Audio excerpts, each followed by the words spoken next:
Então, pessoal, no vídeo de hoje vamos falar sobre o episódio 1 da 4ª temporada de Dr. Stone. Se prepara, porque a aventura tá só começando. O episódio começa com um resumo do que aconteceu até agora, narrado pela Minami. Ela explica tudo o que rolou com a equipe do Senku, registrando cada detalhe. Depois disso, ela revela o grande objetivo do grupo. Eles querem ir para a Lua, mas antes disso, precisam coletar materiais essenciais. E o primeiro passo é uma missão crucial envolvendo os Estados Unidos. Minami faz uma checagem geral na equipe, observando o quanto todos estão animados com essa nova jornada. E é aí que a ação começa. Primeiro, vemos o Tsukasa, que ainda carrega aquele pensamento firme. Ele não quer que o mundo antigo seja totalmente revivido. E quem conhece a história dele sabe bem o motivo. Depois, aparece o Ukyo, sempre calmo, e em seguida, o Gen, com seu jeito sarcástico de sempre, tentando manter o clima leve. A Suika também está presente, super motivada, querendo ajudar de qualquer forma. Logo depois, vemos o Kazeki, o mestre artesão, fascinado por um dos instrumentos de gravação que estão usando. O Chrome entra em cena, trazendo aquela energia de explorador curioso junto com o Kinho, o Jinro e o Masukaze, cada um com suas personalidades bem distintas. Em um momento engraçado, o Jinro aparece todo assustado, sem entender o comportamento sério do Masukaze, que está ali firme, esperando ordens do seu líder. A cena corta para o mar agitado e o céu escuro, enquanto a equipe está a bordo do navio. Um dos tripulantes, impaciente, grita: "Quanto tempo vai levar para chegarmos na América do Norte?" É aí que o Ryusui, sempre confiante, responde com seriedade: "Vai levar 70 dias, mas o Senku, com aquele olhar determinado, rebate: "Errado, vamos fazer isso em 40 dias. Essa diferença de opinião vira uma discussão acalorada. Suika, preocupada, corre até o Taiju e avisa que Senku e Ryusui estão prestes a brigar. O Taiju, sempre pacificador, se mete no meio dos dois para impedir qualquer confronto. Mas o Ryusui deixa claro: "Calma aí, não estamos brigando, só discutindo." O Taiju, meio confuso, não sabe nem o que dizer, enquanto o Senku, com aquele sorriso de canto de boca, confirma: "É uma discussão científica." A equipe toda se junta para decidir a melhor rota até a América do Sul. Senku pega um mapa e desafia: "Qual o caminho mais rápido para chegar lá?" O Taiju responde sem pensar muito: "Simples, vamos em linha reta." E para surpresa de ninguém, a galera concorda com ele. Mas o Senku, claro, discorda: "Vocês estão todos errados." Ele explica que a rota mais eficiente não é uma linha reta, e sim uma curva, conhecida como Rota do Grande Círculo. Para provar isso, ele usa um globo e uma corda para medir a distância, e o resultado é chocante. O caminho do Senku realmente é mais curto. Apesar da explicação, a discussão continua. Ryusui insiste que a viagem levará 70 dias, enquanto o Senku garante que com a rota certa serão apenas 40. Senku enfatiza na importância do tempo. Se demorarmos 70 dias, o inverno vai chegar antes de concluirmos nossa missão, e isso pode comprometer o ano inteiro.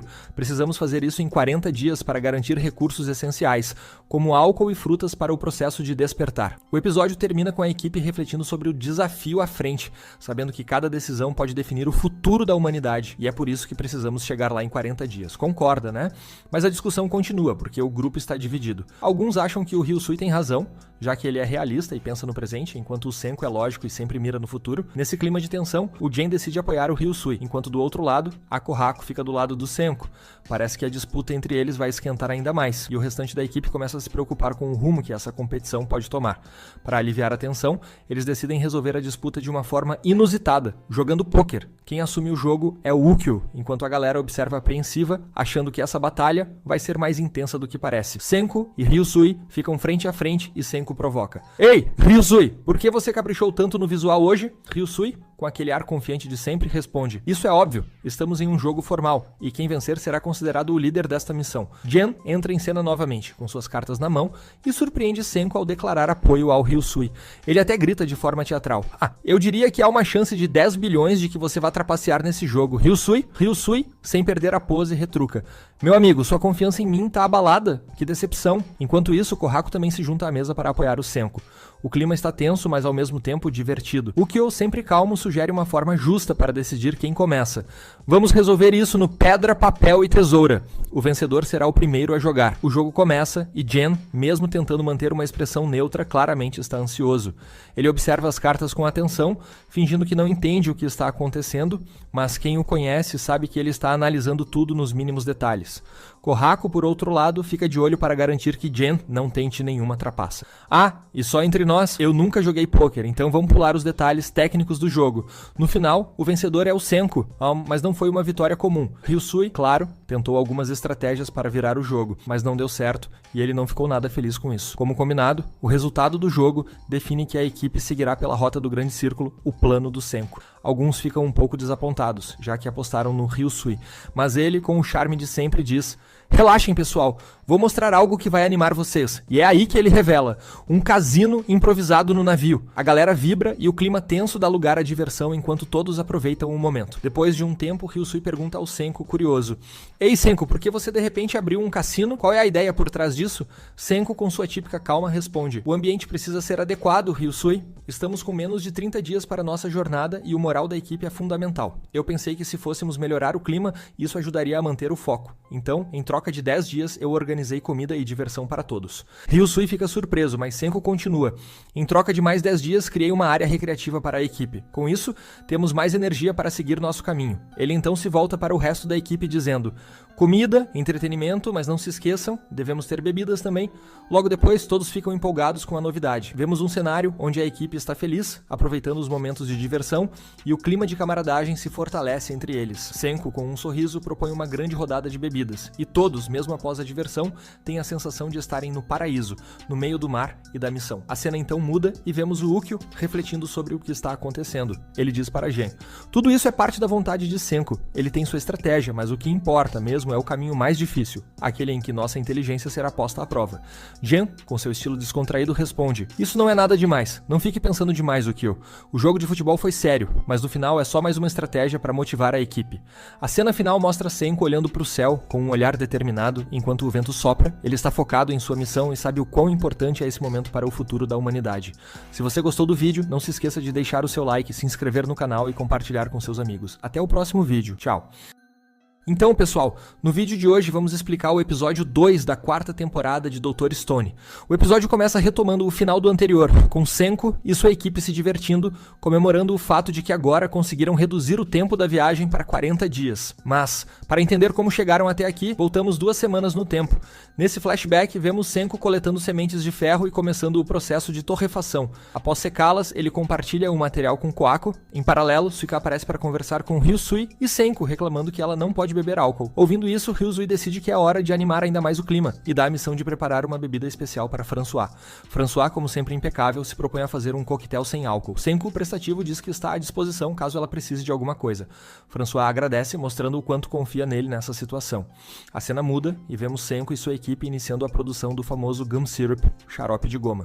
Senko explica para todos que está lavando a farinha de forma cuidadosa para evitar qualquer impureza no processo. Em seguida, ele adiciona ácido sulfúrico na mistura, o que faz Gen surtar. Você tá maluco, Senko? Jogando ácido sulfúrico na nossa bebida? Mas Senko, com aquele ar de gênio despreocupado, continua o processo sem se abalar. Ele acrescenta carbonato de bário, provocando ainda mais gritos de desespero de Gen e Kazeki, que acham que aquilo é pura loucura. Senko responde com um sorriso. Relaxem, isso faz parte da ciência. Parece perigoso, mas está tudo sob controle. No final, ele revela que toda essa poção maluca era apenas parte da fórmula para criar o açúcar do xarope. Após misturar bem, ajustar o pH e filtrar, o líquido de goma finalmente está pronto. Chrome, curioso, decide experimentar, e o susto é imediato. O sabor é intenso e surpreendente. Já Suika, quando prova, fica com os olhos brilhando de felicidade, achando o sabor simplesmente delicioso. François, com seu toque especial, transforma o xarope em uma bebida incrível, animando ainda mais a equipe. Depois dessa pausa refrescante, a cena muda para Jinro e Kinro, que estão conversando próximos a Masukaze. Jinro, após beber um pouco, fica mais solto e curioso. Masukaze, me conta uma coisa. Qual é a sua história? Você parece tão sério o tempo todo. Masukaze, com um olhar melancólico, responde: meu senhor sempre teve uma vontade forte, até o último momento. Após a conversa entre Jinro, Kinro e Masukaze, o episódio nos leva para um flashback impactante revelando um pedaço sombrio do passado da ilha. Vemos uma cena em que misteriosas armas de petrificação caem do céu, sendo entregues a certos humanos. Essas armas são usadas sem piedade, transformando pessoas em pedra, enquanto o caos toma conta da ilha.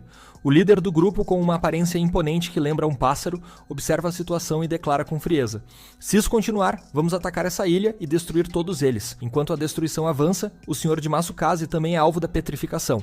No momento crítico, Masukaze, demonstrando lealdade inabalável, corta as mãos de seu mestre para impedir que ele seja completamente petrificado. Em seguida, ele o carrega até uma ilha remota, buscando salvar sua vida. Mesmo gravemente ferido, o senhor de Masukaze tem forças para refletir sobre o que aconteceu. Por que deram essas armas de petrificação aos humanos? Eu achava que fosse uma proteção divina, mas se fosse, não usariam isso para transformar toda uma ilha em pedra. O senhor percebe que há algo muito errado, como se estivessem sendo manipulados para se destruírem. Essa revelação é devastadora para ele e Mazukase, incapaz de oferecer respostas, apenas escuta em silêncio, sentindo o peso da culpa. Com o tempo, o desespero toma conta da situação. Inimigos aparecem para capturar Masukase e seu mestre, mas Masukase, determinado a proteger o que restou de sua honra, empunha sua espada e luta ferozmente, derrubando o máximo de inimigos que consegue. Porém, o destino é cruel. No final, Masukase também acaba sendo petrificado. Antes de seu corpo se transformar por completo, ele faz uma marca em seu próprio braço, talvez como um último sinal de resistência ou um lembrete para o futuro. O episódio retorna ao presente, com Mazukase compartilhando sua dolorosa história com o grupo. Ele admite com o coração pesado: "Eu falhei em proteger meu mestre. Essa culpa nunca vai me deixar." François, em um gesto de empatia, oferece uma bebida para aliviar o fardo emocional. Mazukase aceita, mas a bebida é tão forte que o deixa completamente desnorteado. Enquanto tenta se recompor, ele vê Kohaku e Kinho treinando juntos. A visão traz de volta memórias confusas de quando estava inconsciente, lembrando de Tsukasa e Kinho o carregando para algum lugar. Masukase, ainda abalado, se aproxima de Tsukasa e diz com sinceridade: "Me desculpe pelo que fiz com você. Naquela época, eu não estava em meu juízo perfeito." O episódio encerra esse arco emocional com Masukase confrontando seus traumas enquanto o grupo continua unido, fortalecendo seus laços em meio aos desafios. Depois da emocionante conversa entre Masukase e Tsukasa, vemos que Tsukasa não se deixa abalar facilmente. Com um olhar sério, ele responde: "Masukase, acho que o que você precisa mesmo é de um pouco de treinamento." A cena então muda e agora acompanhamos Senku e Chrome em uma tarefa crucial: reviver alguém usando o fluido de ressurreição. E quem eles trazem de volta não é ninguém menos que Ryoga, o habilidoso guerreiro. Assim que Ryoga desperta, Tsukasa se aproxima e diz: "Ryoga, preciso da sua ajuda. Você pode treinar Masukase com suas técnicas refinadas de artes marciais?" Ryoga, sempre enigmático, responde com um sorriso sutil: "Sim, mas tem uma condição." Antes que ele termine, Senku o interrompe com seu jeito direto: "Deixa eu adivinhar, você quer que o Tsukasa peça desculpas por quase ter tirado sua vida, certo?" Mas Ryoga, surpreendendo a todos, diz: "Não. O que eu quero é que vocês usem o fluido de ressurreição para reviver mais 2 pessoas." E assim, eles trazem de volta Mojo e Omura, expandindo ainda mais o grupo. Após o revival, vemos uma sessão intensa de treinamento, onde Ryoga coloca Masukase à prova com técnicas rigorosas. O objetivo não é apenas fortalecer seu corpo, mas também sua mente e espírito. Enquanto isso, Ryusui e Gen discutem sobre navegação. Ryusui compartilha uma curiosidade fascinante: "Sabiam que os vikings chegaram aos Estados Unidos 500 anos antes de Colombo?" Jinro, sempre emocional, se emociona com a história. "Uau! Eles completaram a jornada deles de forma tão incrível." Kirisami, observando o grupo, comenta: "O único marco verdadeiro no mar é o sol." E Kohaku acrescenta: mas nem todos os dias o sol está visível." Então Ryusui conclui: "Com certeza, os vikings usavam a Pedra do Sol para se guiar." Nesse momento, Senku interrompe a conversa com aquele sorriso confiante de sempre: "Não se preocupem, nós temos algo ainda melhor, um GPS." Gen, curioso, pergunta: "Mas Senku, como um GPS funciona no mundo da pedra?" Senku explica que eles estão conectados com o Japão através de um sistema rudimentar, mas eficaz. A cena então corta para Huri e outra garota, que monitoram o tempo e enviam sinais para a equipe de Senku, permitindo que mantenham a rota correta. Tudo parecia perfeito até que o clima decide virar o jogo. O céu escurece, nuvens carregadas aparecem e uma forte tempestade começa a se formar. O desespero toma conta da tripulação. Chrome e Suika se abrigam em suas cabines e Suika comenta: "Se ao menos tivéssemos uma Pedra do Sol, como na história dos vikings." Essa frase acende uma ideia na mente de Chrome. Ele corre até sua oficina, pega uma pedra misteriosa e vai até Kohaku. Juntos, eles começam a investigar se há algo especial nela. Após muito esforço, eles finalmente descobrem algo incrível: uma pedra branca que, ao ser exposta à luz, revela uma propriedade fascinante. Chrome observa atentamente e percebe que consegue localizar o Sol, mesmo com o céu nublado. Senku, ao ver a descoberta, fica empolgado: "Isso é calcita, um prisma natural que divide a luz em 2 feixes, permitindo identificar a posição do Sol, mesmo em dias nublados." Essa descoberta renova as esperanças da equipe, permitindo que continuem sua jornada com confiança, mesmo sob as condições climáticas adversas. E assim, com novos aliados, desafios superados e uma descoberta científica crucial, a jornada da equipe de Senku avança mais uma vez. Se você gostou do vídeo, não se esqueça de deixar seu like, se inscrever no canal e compartilhar com seus amigos. Até o próximo episódio de Dr. Stone. Então, pessoal, no vídeo de hoje vamos explicar o episódio 3 da 4ª temporada de Dr. Stone. Se você está acompanhando a saga, sabe que no final do episódio anterior, Senku e sua equipe finalmente chegaram à América. O episódio começa exatamente nesse ponto, com Senku e sua equipe desembarcando em solo americano. O clima é de empolgação e curiosidade, mas logo eles percebem algo estranho.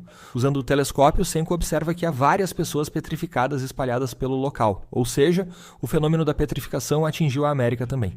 Saito comenta que, embora soubessem da possibilidade disso isso ter acontecido, é impactante ver de perto. Ele reflete sobre como essa é a primeira vez que estão explorando esse novo mundo e lembra das esperanças que tinham de que talvez o outro lado do oceano já estivesse reconstruído. No entanto, a realidade é dura. As cicatrizes da petrificação ainda estão por toda parte. Corraco, sempre atenta, repara em uma estátua peculiar e fica intrigada com sua posição. Senko explica que aquela estátua foi petrificada dentro de um carro destruído, o que indica que o evento de petrificação aconteceu de forma repentina, pegando as pessoas de surpresa enquanto ainda estavam em movimento. Enquanto isso, Ryusui observa a antiga estrada onde estão e comenta que, antes do cataclismo, aquela via era movimentada por motoristas e veículos. Agora, tudo está coberto pela vegetação, dando um ar de selva tanto lá quanto no Japão, o que faz o grupo perceber que, apesar da distância, o cenário pós-apocalíptico é o mesmo. Em seguida, Ryusui organiza a equipe, dividindo-a em dois grupos. Grupo de recolhimento de recursos, responsável por permanecer no navio, coletando e organizando os suprimentos essenciais. Grupo de exploração, encarregado de explorar a terra firme em busca de pistas sobre o que aconteceu ali, além de procurar recursos e informações sobre possíveis sobreviventes. Tsukasa, com sua postura de líder de combate, sugere que aqueles com habilidades de luta integrem o grupo de exploração para garantir a segurança da equipe em território desconhecido. Após dividir a equipe, a expedição começa. Senko lidera o grupo de exploração, enquanto Tsukasa e sua equipe seguem logo atrás, atuando como uma força de proteção para garantir a segurança de todos. Durante a caminhada, Senko compartilha informações sobre a geografia dos Estados Unidos, explicando detalhes sobre o terreno e o que eles podem encontrar. No entanto, suas explicações científicas são um verdadeiro enigma para alguns, como a Ganko, que simplesmente não entende nada do que ele está dizendo. Mas o clima descontraído muda rapidamente quando, do nada, um enorme crocodilo surge do matagal e parte para o ataque. O susto é imediato e o grupo entra em alerta total. O predador avança com ferocidade, cercando a equipe junto com outros crocodilos que aparecem logo em seguida. A tensão está no ar, mas Tsukasa e sua equipe de guerreiros não hesitam. Eles se preparam para o combate, encarando as feras com determinação. Enquanto os crocodilos avançam famintos, os guerreiros estão prontos para mostrar por que são considerados os mais fortes. A luta, embora não seja mostrada em detalhes, é intensa e cheia de movimentos ágeis e precisos. Após o confronto, a cena muda para Françoise, que está tranquilamente preparando algo em uma fogueira. Os ingredientes exóticos despertam a curiosidade e logo descobrimos o que ela está cozinhando: um hambúrguer de carne de crocodilo. Quando o hambúrguer fica pronto, Tsukasa e o restante da equipe, famintos após o combate, não perdem tempo e se deliciam com a refeição. O sabor é surpreendentemente bom e o apetite da equipe só aumenta. Enquanto Tsukasa saboreia um pedaço do peito do crocodilo, ele percebe algo estranho dentro da carne. Curioso, ele retira o objeto e o entrega a Senko. Ao analisá-lo, Senko logo identifica do que se trata. É milho, ou melhor, grãos de milho que estavam no estômago do crocodilo. O brilho nos olhos de Senko é imediato. Ele vira-se para Corraco e diz com entusiasmo: "Isso é uma especialidade americana. Para Senko, essa descoberta é mais do que um simples achado. O milho representa uma nova possibilidade, um recurso valioso que pode ajudar a impulsionar o renascimento da civilização." Ele reúne todos e, com um olhar determinado, declara: "Isso prova que estamos no caminho certo. Agora, vamos reviver a humanidade." No dia seguinte, a equipe retoma suas pesquisas com renovado entusiasmo. Enquanto exploram as redondezas, Corraco, sempre atenta, avista algo flutuando no rio. Curiosa, ela se aproxima e pega o objeto misterioso. Para sua surpresa, trata-se de uma semente de milho. Ao examinar a semente, o que faz uma observação interessante. Pode ser que existam plantações de milho crescendo por aqui. No entanto, algo parece estranho. O local onde encontraram a semente não apresenta sinais de cultivo ou qualquer indício de que o milho tenha sido plantado por perto. Não há uma fonte óbvia de onde aquelas sementes poderiam ter vindo. O mistério se intensifica. Enquanto isso, em uma área mais densa da floresta, surge uma figura misteriosa. Um homem de aparência selvagem, vestindo roupas sujas e rasgadas, com olhos penetrantes e esbranquiçados, observa tudo de cima de uma árvore. Abaixo dele, um grupo de coelhos se move inquieto. O homem desce da árvore com agilidade e saca uma lâmina afiada. Sem hesitar, ele enfrenta os coelhos selvagens que avançam contra ele, eliminando-os rapidamente com movimentos precisos e mortais. Sua destreza é impressionante, revelando que ele não é um simples sobrevivente da petrificação, mas alguém acostumado a caçar e sobreviver em condições extremas. De volta à equipe de Senko, vemos o cientista trabalhando em mais uma de suas engenhocas. Ele está construindo uma espécie de armadilha que chama de torso, projetada para atrair insetos. Taiju, observando a invenção, pergunta: "Senko, o que exatamente você está tentando fazer com isso?" Senko responde com seu típico sorriso confiante: "Estamos atraindo insetos específicos. Se encontrarmos os certos, saberemos onde o milho está crescendo." Assim que a armadilha é ativada, uma quantidade impressionante de insetos começa a se aglomerar ao redor do dispositivo. Senko coleta alguns deles e, após uma rápida análise, confirma: esses insetos vivem próximos a plantações de milho. Estamos no caminho certo. A descoberta enche o grupo de esperança. Encontrar uma fonte de milho significa um enorme avanço para o renascimento da civilização. No entanto, enquanto todos comemoram, Tsukasa sente algo estranho. Seu instinto de guerreiro o faz parar e observar atentamente as árvores ao redor. Ele sente que estão sendo observados, mas ao olhar ao redor, não vê ninguém. De repente, o som estrondoso de um disparo ecoa pelo ar. Tsukasa, com seus instintos afiados, sente o perigo antes mesmo de ver de onde veio o tiro. O impacto é poderoso e não há tempo para hesitação. Logo em seguida, uma rajada de tiros começa. O ataque é incessante, com balas voando em todas as direções. Senko, rápido em sua reação, usa uma porta improvisada como escudo para tentar bloquear os disparos, mas o inimigo não dá trégua. Ele continua atirando sem parar, como se quisesse esmagar qualquer chance de defesa. O grupo está encurralado. Fugir não é uma opção. Eles precisam pensar rápido para sobreviver. Em meio ao caos, o atirador finalmente é revelado. Ele usa uma máscara que esconde sua identidade, mas sua postura é ameaçadora e cheia de confiança. Após alguns disparos, ele remove a máscara, revelando parcialmente o rosto. Embora sua identidade ainda seja um mistério, ele faz uma declaração enigmática. Finalmente, eu encontrei vocês. O clima fica ainda mais tenso. Enquanto isso, Gen, visivelmente apavorado, segura o estômago nervoso e exclama: "Isso não pode estar acontecendo. Como ele conseguiu uma metralhadora? A América não era para ser segura." O Kyo, analisando a situação com calma, sugere: "Pode ser que esse homem também tenha sido revivido usando o fluido da petrificação, assim como nós." Senko, apesar do perigo iminente, se levanta com um olhar determinado. "Eu estou extremamente agradecido por termos chegado até aqui. Mas agora, enfrentamos o pior cenário possível. Um inimigo que domina o poder da ciência. Um cientista das sombras. Mesmo com o perigo à espreita, Senko mantém sua convicção. Não vou recuar. Se for preciso, vou enfrentar esse cientista cara a cara e mostrar que o verdadeiro poder está no conhecimento." E é com esse clima de tensão e expectativa que o episódio chega ao fim. Se você gostou do vídeo de hoje, não se esqueça de deixar o like, se inscrever no canal e compartilhar com seus amigos. Nos vemos no próximo episódio. Então, pessoal, no vídeo de hoje, vamos explicar o que aconteceu no episódio 4 da quarta temporada de Dr. Stone. Vamos direto ao ponto. No final do episódio anterior, vimos Senko e sua equipe em plena fuga. Já no começo deste episódio, eles ainda estão correndo e conversando sobre o misterioso homem que atirou neles. Todos ficam surpresos ao perceber que, em algum lugar, existe outro cara como o Senko, que também foi ressuscitado. Enquanto isso, o Kyo ouve um barulho estranho vindo de trás. Ele alerta o grupo e Kohaku logo percebe que é algo incomum. Eles estavam fugindo há um tempo e achavam impossível que alguém os alcançasse tão rápido. Mas a situação muda completamente quando Ukyo olha para o céu e lá está um avião se aproximando rapidamente. O choque é visível no rosto de Senko. Um avião no mundo pós-petrificação, e isso era impensável. Senko fica paralisado, mas Taiju o chama insistentemente, trazendo-o de volta à realidade. Taiju sugere que talvez devêssemos acenar para o avião, mostrando que não são inimigos. No entanto, Senko lembra: "Esse cara atirou na gente sem hesitar da última vez." O Kyo analisa a situação e comenta: "Ele não vai conseguir voar por muito tempo se continuar assim." Mas Ryusui, determinado e destemido como sempre, acelera o navio para tentar despistar o avião. A perseguição começa. Vemos então um close nos olhos do piloto do avião. Ele fixa o olhar em Senko e sua equipe e, sem pensar duas vezes, começa a atirar. As balas ricocheteiam perigosamente perto de Kohaku e dos outros. A situação fica crítica, mas é aí que o gênio de Senko brilha. Com uma ideia maluca e brilhante, ele enche um vaso com água e coloca alguns ingredientes misteriosos dentro. Enquanto isso, ele dá instruções rápidas para o grupo. Senko entrega uma botija para Kiseki e diz: "Jogue isso no avião quando eu mandar." Kiseki, mesmo confuso, confia em Senko. Ele amarra uma corda, pega uma espécie de bola improvisada e com toda a força arremessa em direção ao avião. Assim que o objeto atinge o alvo, uma densa nuvem de fumaça surge. O motor do avião falha e ele perde altitude, indo direto para a floresta. Senko e Ryusui comemoram. "Conseguimos!" A cena muda. O piloto do avião sobrevive ao pouso forçado e conversa com alguém misterioso, mencionando o químico que Senko usou. Ele tira a máscara, mas seu rosto ainda não é totalmente revelado. O piloto comenta: "Eles também têm um cientista brilhante, mestre." Enquanto isso, Kohaku e o grupo correm até o local da queda do avião. Ela examina o cenário e rapidamente deduz que o piloto fugiu. Senko, observando tudo, diz com um tom sério: "Estamos em território inimigo agora."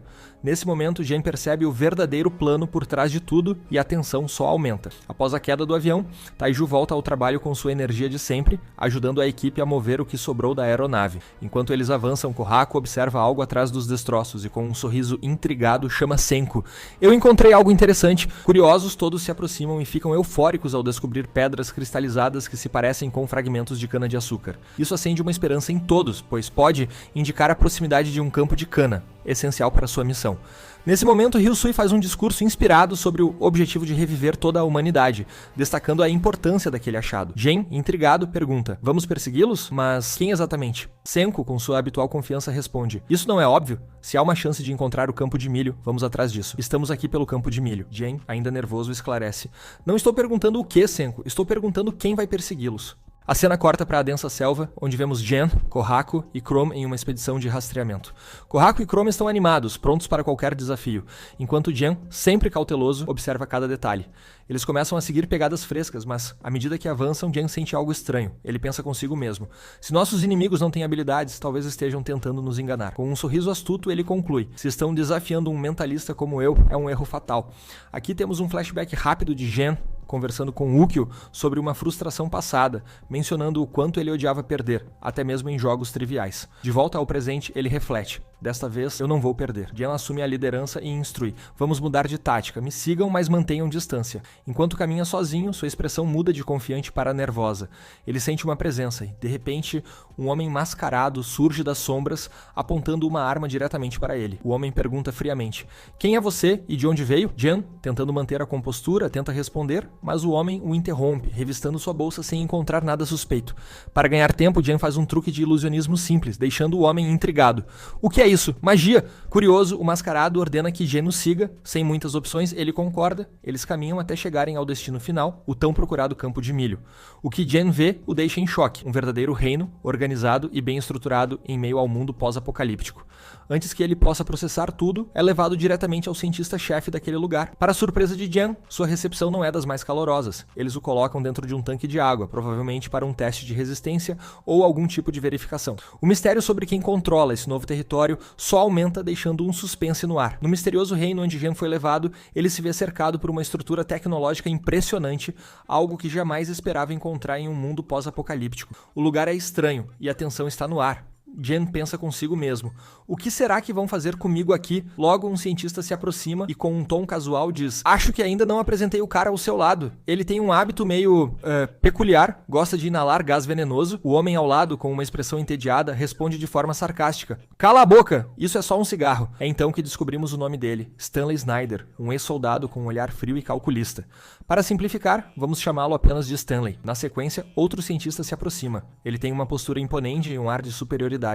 "Meu nome é Dr. Sheno, e você, quem é?" Pergunta ele, analisando Jen com olhos penetrantes. Jen sorri com seu típico charme de mentalista e responde: "Sou Jen Asagiri, um ilusionista do Japão." Enquanto conversa, Jen percebe uma máquina ao lado de Dr. Sheno. Com sua mente afiada, ele rapidamente deduz: "Isso é um detector de mentiras. Então eles querem me testar? Estão desafiando um mentalista como eu? Que interessante." Jen, claro, adora um desafio. Ele manipula suas palavras e expressões de forma tão habilidosa que o detector de mentiras não consegue identificar nenhuma inconsistência. Dr. Sheno observa os resultados da máquina e comenta: "As leituras estão normais. Parece que ele está dizendo a verdade."